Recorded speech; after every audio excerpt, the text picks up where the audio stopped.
È un periodo della vita in cui sono degli aquilotti. Ultimamente stava aprendo le ali, peccato che ora sia volato troppo in alto. Queste le parole straziate dal dolore del padre di Francesco, Giorgio Favaro, all'indomani dell'ennesima tragedia stradale sulle strade della Marca, che in questo agosto ormai maledetto conta 12 vittime.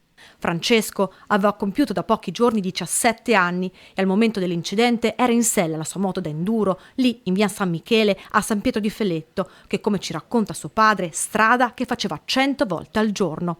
Tratto che ieri Francesco ha percorso per l'ultima volta prima di perdere il controllo della sua moto, schiantandosi fatalmente contro il palo. L'unico palo, faccio per dire, che c'è del telefono, mamma mia, sembra quasi un appuntamento con la morte, è incredibile quello che è successo, non ci rendiamo conto e facciamo fatica a farcene una ragione. Un palo che, come ci racconta anche il padre, nel 99% dei casi si sarebbe evitato, un vero e proprio palo del destino, proprio lì a pochi metri da via Zanetti, dove Francesco si stava dirigendo per festeggiare il compleanno a casa di amici e per scartare un regalo a lui speciale, un nuovo casco per la sua inseparabile moto.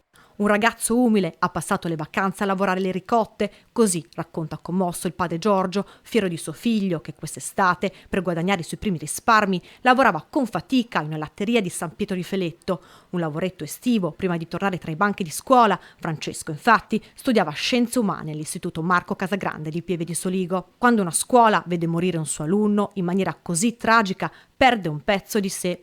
Queste le parole di cordoglio dell'istituto, che si prepara a suonare la sua prima campanella con un banco che rimarrà vuoto, e da uno dei suoi insegnanti, ancora scosso dal dramma, il ricordo di un ragazzo che non verrà mai dimenticato.